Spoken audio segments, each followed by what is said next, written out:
Yay! I have my favorite people with me back on the podcast. It is so fun. It's so fun to be here. I woke up this morning, it's sort of gray here in Pennsylvania. I don't know what it's like in Michigan.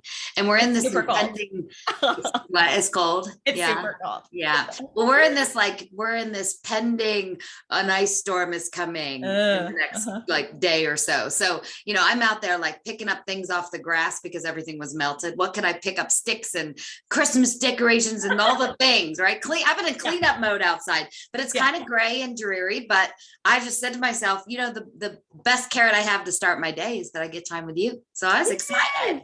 Well, good. Thank you. It's so funny that you say that, like, that you're like, okay, how can I make this better outside and things like that. Yeah. Even though it's cold here, Ethan was like, I need to take these Christmas lights that are still uptown. And I was like, okay, go for it. So that's how he started his day as well. So that's funny. Awesome. That's funny. It's interesting because like in my spirit right now, I'm thinking of like almost, because we're going to talk about schedule today, and that our schedule can be something we look forward to and enjoy. Does that align with? Oh yeah, absolutely. Yes. Yeah. And I feel like this time of year, I think of, spring and awakening. So I would like to hear all your tips and tricks about schedule, but we can go into different facets of it. But let's just start here. So this is a weird place to start, but I'm just curious. Oh, so I love it. I know you're so good at this, but do you ever have times where your schedule gets like out of control in the way that you're like, I am literally not looking forward or not feeling the vibes of any of this stuff? Yes. Like, has this happened to you? Talk to us about it. And like, this week, what do you mean? Has it happened to me? Of course it happened. This week it happened. Yes, absolutely. It's funny because sometimes, there's this concept of don't move faster than you can feel. Well, the last 2 weeks, I was definitely moving faster than I could feel. I was light years ahead, doing stuff, producing stuff, doing what my schedule told me I was to do. And I knew I was out of socket. I knew it. In fact, I did 2 different interviews. One was a podcast type thing, and one was even TV. And I was like, wow, am I in my zone right now? I am not. What is going on? I felt it then. I was thinking, okay, this is an issue. I got to this week and I felt as if I was crawling into the week. And I was thinking, this is not my best. What is happening here? So I started to reassess, and you know what I realized? It was so much energy out, so much energy out. And I kept thinking, I still have a full week of energy out. How am I getting, what am I doing with this? And so absolutely just last week this happened. And so this week I said to myself, okay, I have a choice. I can look at my week and say, what is absolutely necessary here? I need to take the time, which is really tricky for an overachiever, type A, quick start, person that just says, oh no, we keep rolling, we keep going. But the responses that I got from the 2 people that I asked, is it okay if we postpone this to next week? And I simply said, I'm realizing that I'm out of socket and I need to realign and I need to re-energize myself. But I know that starts here inside, and outputting is not going to be my answer. And that, like I said, the reception that I received from them was beautiful. And it was also a gift to them to recognize that this is something we need to do. So all that, to be totally transparent, your question was, has it happened? Oh yeah. All the time. Oh, there's so many nuggets in there. There's so many good things. Okay. I don't want to breeze past this because I want to fully understand. And I've heard you say this once before, but it's just really resonating in my head right now. Don't move faster than you can feel. So I think I got an idea of when you were moving faster than you can feel, like you feel like out of sorts, not in alignment, not quite like in your sweet spot. Right. So how can we know? I'm like one of these people. Am I doing it right? Am I doing it right, coach? So like, how can we know how can we check in and know that we're doing it? We're moving towards alignment. What's the positive version of don't move faster than you can feel? Move, like, how do we know that we are moving in the direction we want? A lot of it is just pausing. I say this all the time, but it's so true. If we are willing to just say, okay, this is, like I said last week, this is not right. I recognize this doesn't feel right. I'm feeling it in my body. I'm feeling it in what I'm producing. So pause and ask yourself, does this bring me joy? And you could mean this, meaning the whole week. You could mean how you're structuring things. It could be moment by moment on your schedule. Does doing this thing bring me joy? Is it life-giving? And start to weed out the things that are and aren't. Now, if you've already made a commitment to certain things and you want to follow through, maybe yes, and you do that. But yes, and you make a different choice next time. That's powerful, because I kind of get on a hamster wheel sometimes. It's like, I am the type of person who does what I'm committed to do. Oh, crap. Well, and that's it. You know what? It's if we start taking care of ourselves and start making decisions that are healthy for us, it's going to be better for everyone else anyway. It not only allows for room for other people to step up, but it also shows other people that that's what's necessary in order for us to live our life. So does it bring you joy? Is it life-giving? And then the other thought is, are you doing this because you've committed to someone already? And what's that commitment level, and what relationship do you have that you can refigure that? Maybe you work a different date. Maybe you don't do it again. Maybe you change the entire structure of what you're about to do because it just feels better to listen from within. The other question is, are you doing this to prove you can? Sometimes when we look at our schedule, we're doing it because we're proving that this is what it takes to run a business. Or we're doing it to prove, I can definitely, coordinate that or facilitate that workshop or coordinate that event for you. I can do it. I can. Yeah. But is proving that you can, or proving that you should, by putting it on your schedule, bringing you joy? And is it life-giving? And is it really giving you the results that you want? So that power of the pause to be able to ask those kinds of questions, is essential. It's a good one. Yeah. And I want to give you high 10s and high 5s for leading from the front. When you mentioned earlier that you asked a couple of people, can we reschedule this? Can we tweak this? And it ended up being a huge blessing for them too. And I think that's vulnerable, because that last question, am I doing this to prove that I can? Right. Right. So this is you saying it might feel good in the moment just to prove to yourself that you can, just for the sake of doing that. But look at the blessing that came out of it for the other person and for you. And that is really cool. And it's beautiful, Kirsten, because essentially what's happening is we put this imaginary to-do list out there. It's imaginary. We did this. I have mine right here, and look, it's got sticky notes. But I made this. I could throw this away and no one else would know the difference of what I'm to do. Right.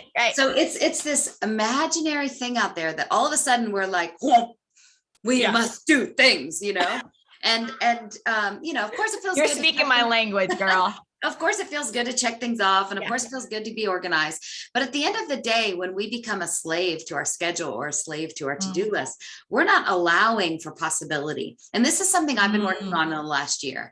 When a client cancels on me, I have it in my clause somewhere in a contract that they signed or something that says, I will charge you if it's within 24 hours, unless it's an emergency. Each time when somebody does that, which has only happened less than 5 times, but I'll check my body compass and it's jumping for joy. It's a free hour. Reschedule with them another time. It's not a big deal. There's no need to hold tight to things. And when we open that space, it allows for possibility. It allows for creativity. It allows us to improv. No problem. You're going to be late. Well, then I can do X, Y, or, we're going to cancel. Okay, great. Well, and it allows you to be in that day versus plan 6 days ahead to the point where no room for movement or what's calling you or what feels good or just the fun in life that comes up. Yeah. And so it's a blessing. It really is a blessing, as they say in Christmas Vacation. I love it. Okay. So let's go from that point. So I'm sitting here, coach me on this. Okay. So this has happened to me before. I don't feel it in this moment because I feel like very alive of what we're doing right now. And I'm just like present with it. But there's times when I realize like I'm overscheduled and I don't have the fun, the spaces for possibility to happen.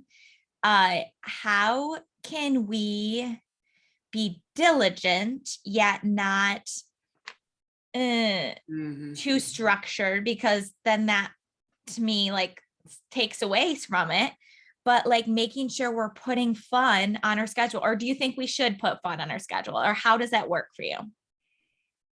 Well, there were a lot of questions in there. I know. It gives you possibility and opportunity to pick one that feels right. Yes. Well, okay. So let's start with do I think you should schedule fun? Yes. Does it bring you joy to schedule fun?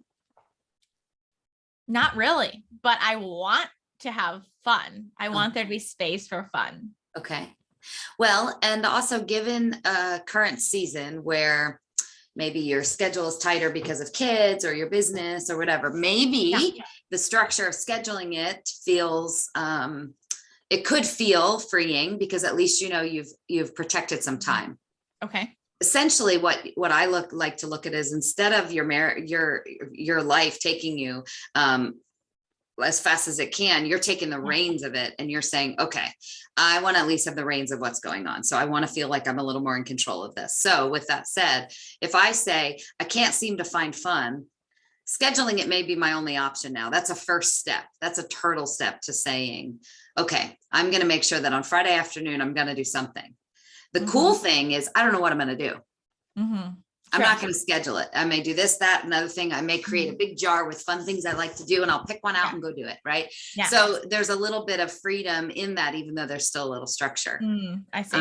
So if that makes sense. But I do think that moment to moment, we can make choices, because something fun could be creating a really cool program for work. Something fun could be, making a beautiful chore chart for our family, but you're having fun doing it and you're making it creative and colors and columns and interesting, and you're getting creative. Something fun could be creating a really fun date night for you and your husband. And so it doesn't mean that you're actually off at a concert in Tahiti. It might mean that you're just like, whatever it is, you're infusing the feeling state of fun in what you're doing and allowing yourself more freedom in that. That is so good, Beth. So good, because okay, I'm just going to tell you a real quick story. Okay. That I was having like way too many thoughts about. Okay. So last week Ethan and I had a date night scheduled. And as you know, with little kids, it's a thing. To schedule a date night. Right. And so I usually like to go do something. Right. And I'm also thinking of like Ethan's preferences, because this is for him too. It's not the Kirsten show. So I was like, okay, I do want to go out. Like my initial reaction was like, let's go out and do something. And then my in-laws were taking care of the kids at their house. And like 3 hours before, I'm like, you know what would be really nice is if we stayed in, which is so not my typical, like, this is the fun thing to do, is to stay in and like still make it like an experience and everything like that. But to not have to like get ready, and getting ready for me is a very low bar, but I mean, the thing. And so I said, Ethan, and I was feeling guilty about it, honestly, because I'm like, this is not like me. Is this not fun? Am I being boring? And then I was like, you know what we should do? Would you want to go pick up food? What's your like favorite place? And like, let him decide that. and come back and like, let's just have like this relaxing low key dinner. And it was so good. Like it was what we needed. I needed. So the reason for telling this story is I had so much going on about it. And when I allowed myself to like say like, no, this is kind of what I want. This is what I'm feeling like in the moment. What reminded me of like letting you have choices in the moment or within the day was, it felt so freeing to me. Right. And Ethan seemed to be very excited about it too. So I wasn't like, I didn't know. So what could we learn from that? Or is that just like a dumb example of Kirsten? No, it's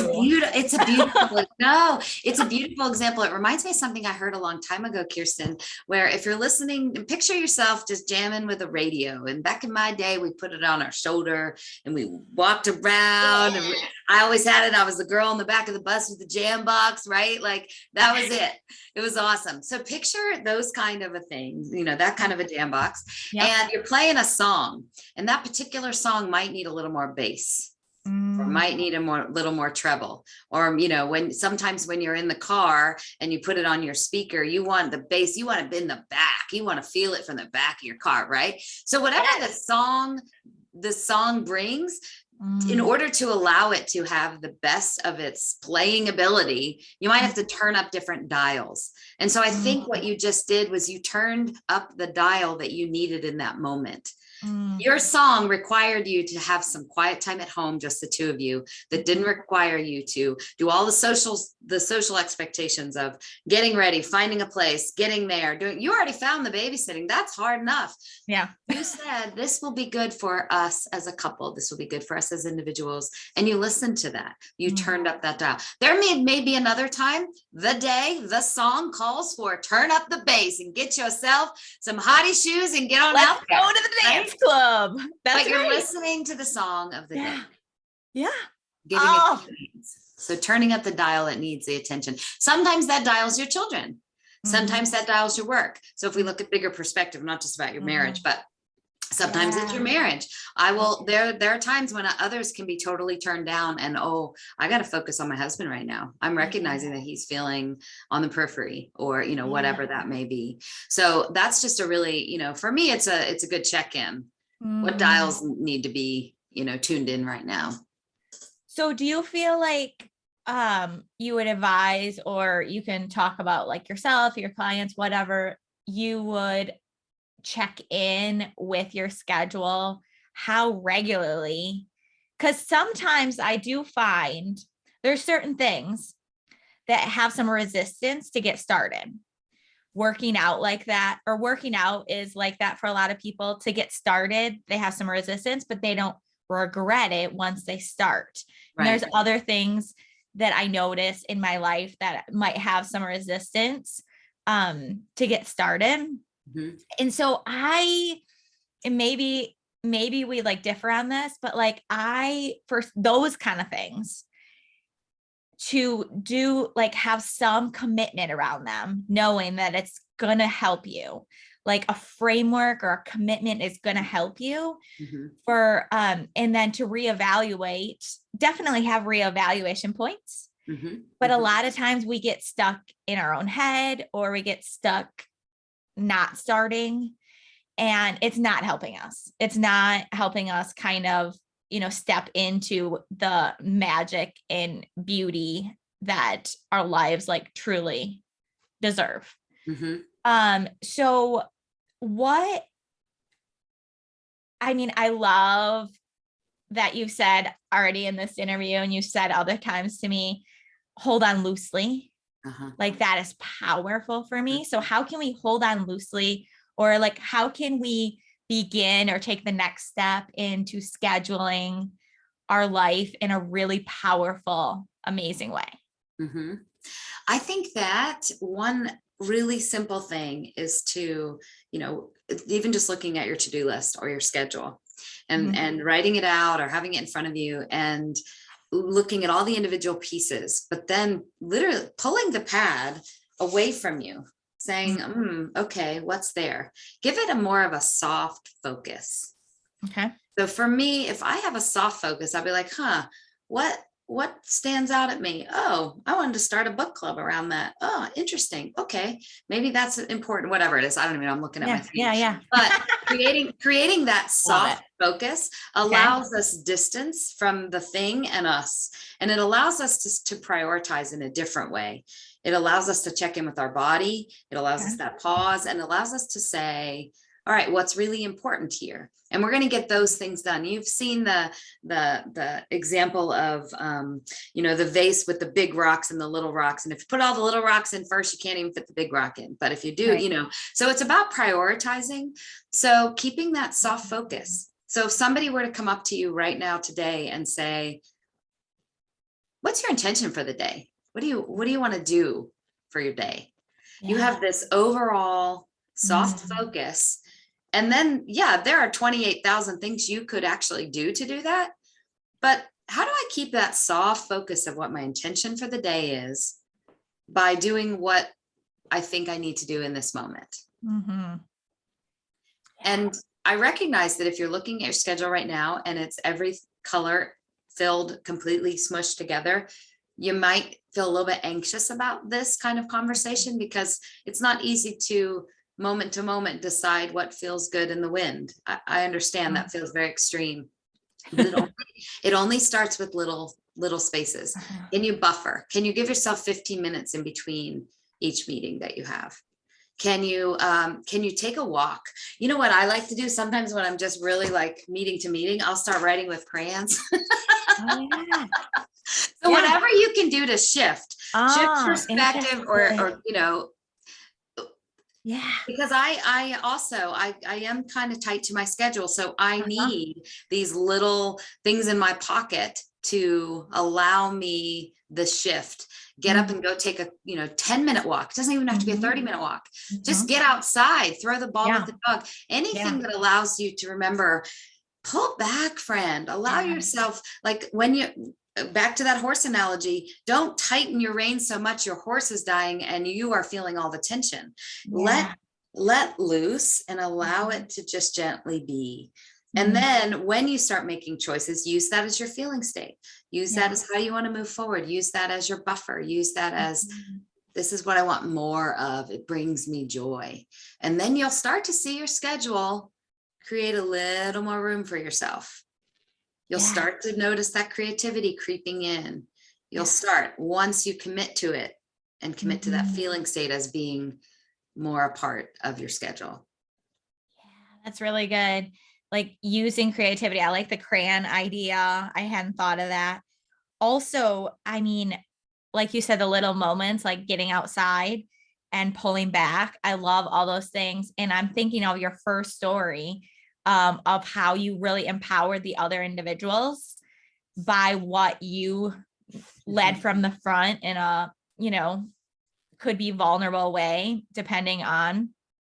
And I just think like being creative, like maybe that other person, like there's something about walking. There's like physiological things about walking. Like maybe you could have a walking meeting. Yes. Walk and talk. Yeah.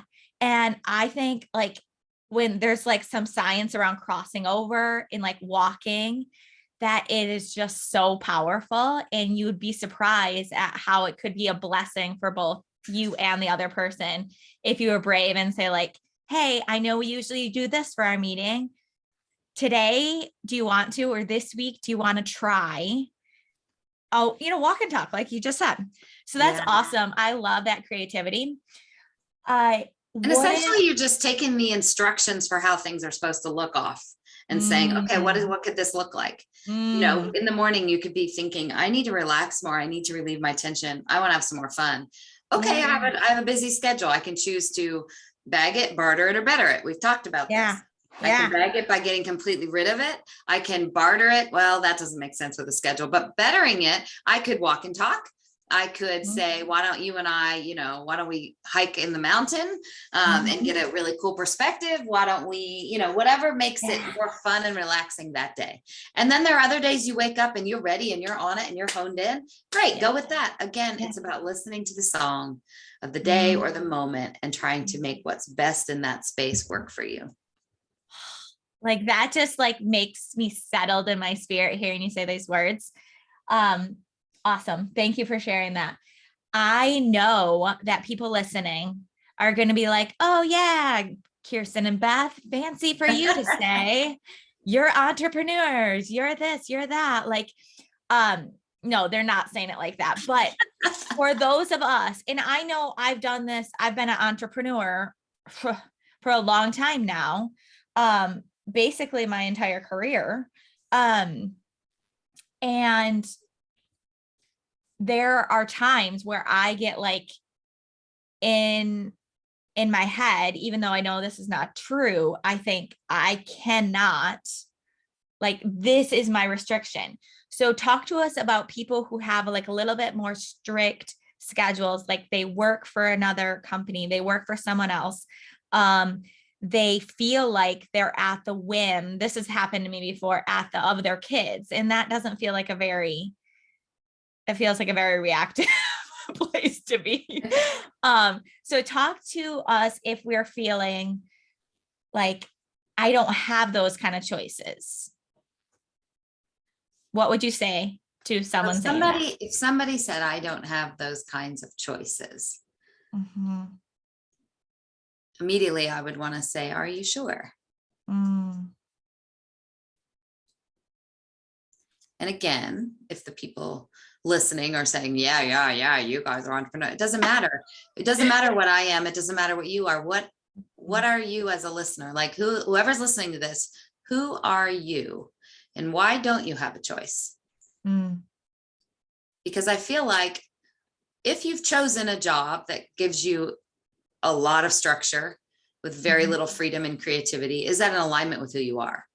Right. If it is, and you're listening to this because you wanted a better schedule, well, then you've got to create your better schedule. So that could be figuring it out within the constructs of what your work is asking. It could be some little things that you could do to brighten your day, I always used purple pens when I had to work behind a desk. Nice. And bright sticky notes. And I was always the social coordinator of everything. So sure, there are ways that you can make that environment better, but I guess I would ask the deeper question of, are you bettering it to cover it? Or are you bettering it, or do you need to better it by making some harder choices? So I would dig deeper to understand what kind of freedom in your schedule are you looking for, and what's stopping you. That's good. Whether it's work or if it's kids, or you have a choice to create it. It's just how much of a pain point is it to be in a schedule that creates suffering? Like, is it enough that you're done and you got to make a change? Or is it, I'm figuring it out, I'm just kind of miserable and I'm going to choose to stay in that comfort of misery? Yikes. Wow, that is powerful. That is powerful, but true, right?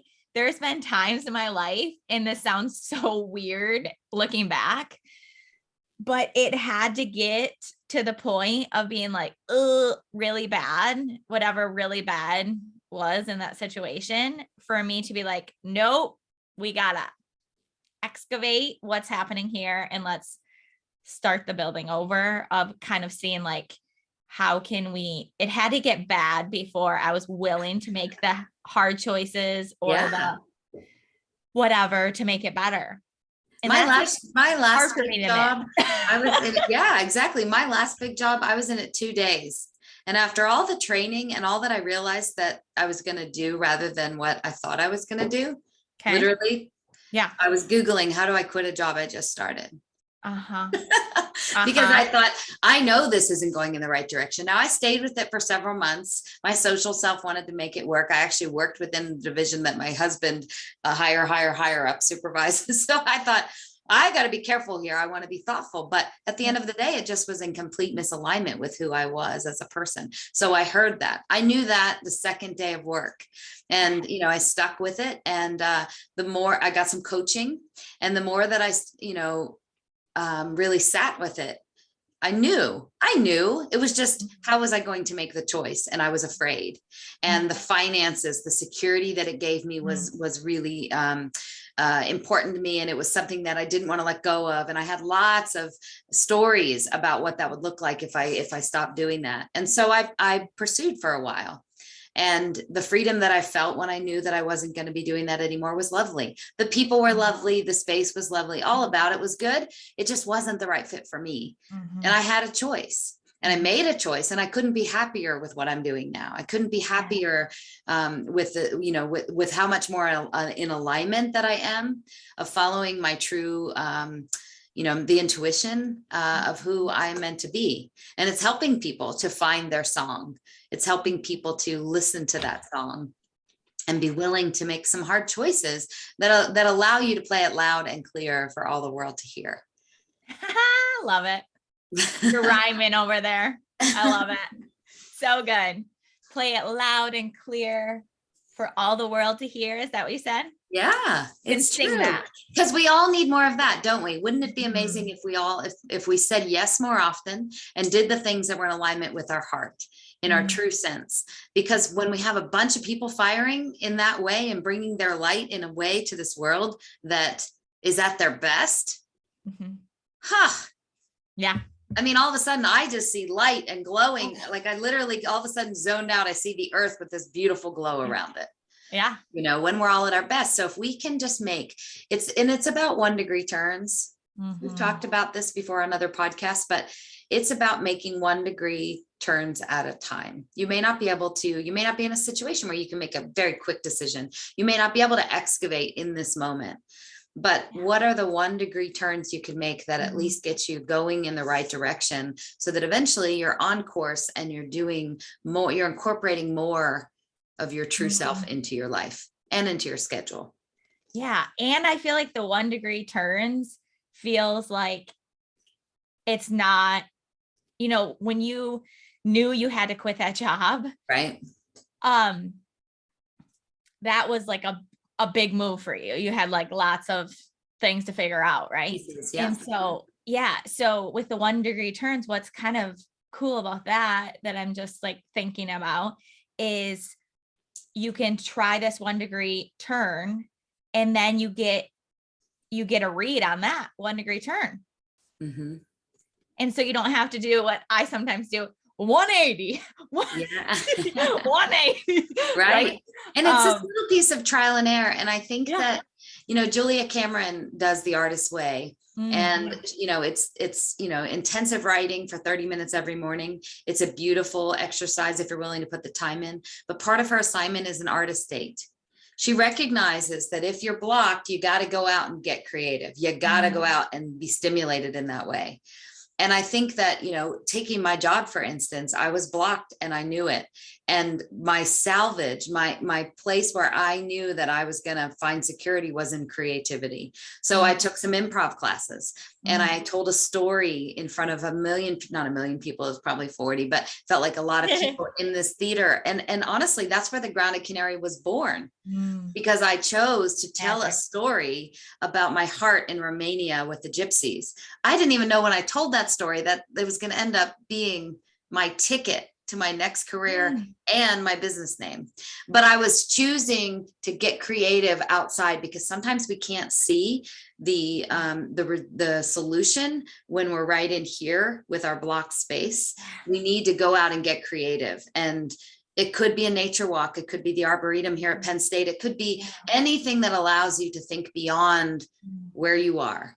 That may be the exact key that helps you to get where you need to go, right on the other side. Awesome. Yeah.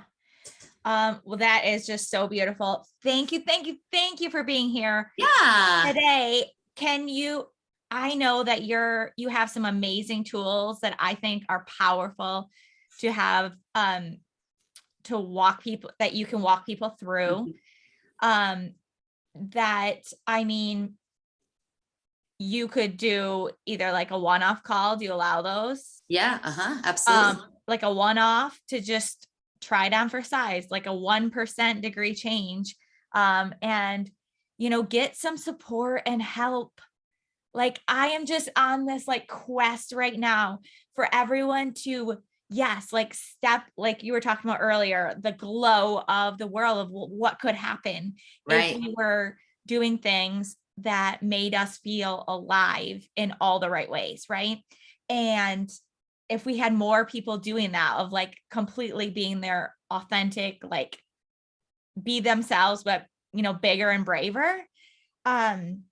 So tell us how we could work with you or follow you. And I just encourage people. The quest is this. I never got to the quest. The quest is, let's do more things that support ourselves and others. Yeah. Like, what would be supportive? You know what? It would be supportive to be like, you know what? I'm going to invest in myself and, try a couple tools that Beth has. Like, I'm going to invest an hour of my time and some money and some energy. Right. And you never know if that could be the catalyst of, like you said, like you had no indication that standing up in front of those 40 people and telling that story was going to be the catalyst of your next career, your business name. So I just want to encourage us all to like be brave with support of ourselves and others.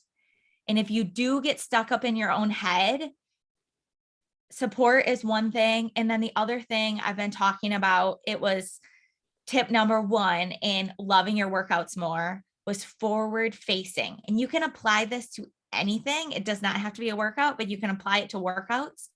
And when I get stuck up in my own head of like, oh, am I doing this good enough? Or like, like I am not forward facing. I'm not looking at the person in front of me. I'm the people in front of me. I'm not looking at what's in front of me.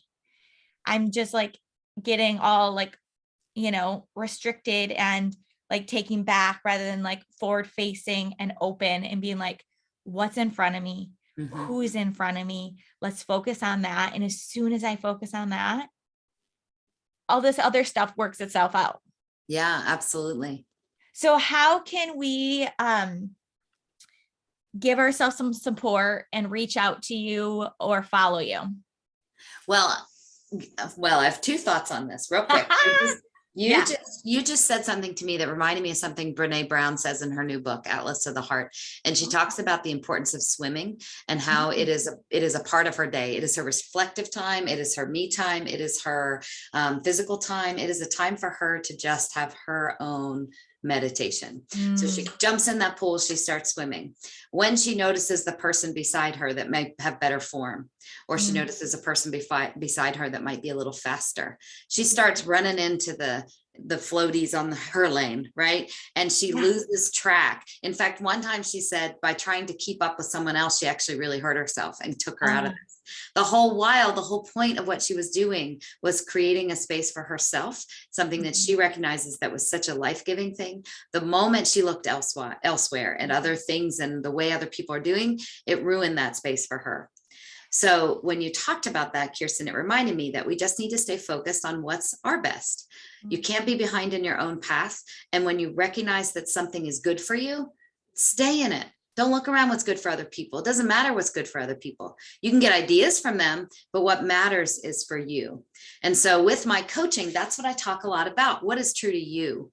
And I ask a lot of questions that help people really hone in on their best life, their essential self, their purpose, so that we can help get unstuck, or we can move forward, or we can take that next step, really understanding that space. So if people want to work with me, I do one-on-one coaching all the time and love it. And I think the cool thing is, I'm the window and they're the light. And if I can just create a space for people to either be held accountable, sort through some painful thoughts, question some of their thinking in a loving way, or just help them create a plan, a loosely defined, feeling fueled plan that says, this is where I'm going.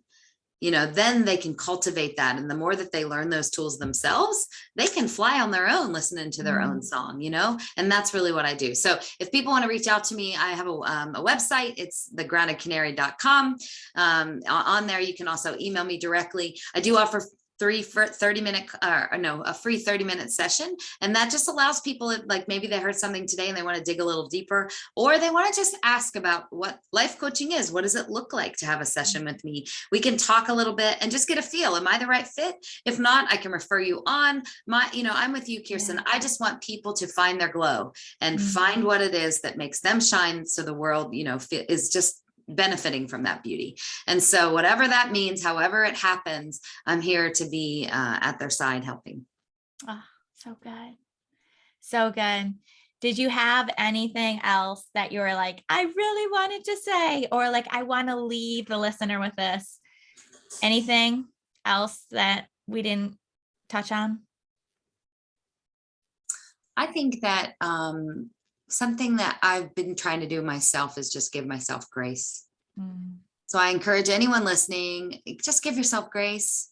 Yeah. Kirsten, I say to you, give yourself grace. Yeah. To Beth, give myself grace. Yeah.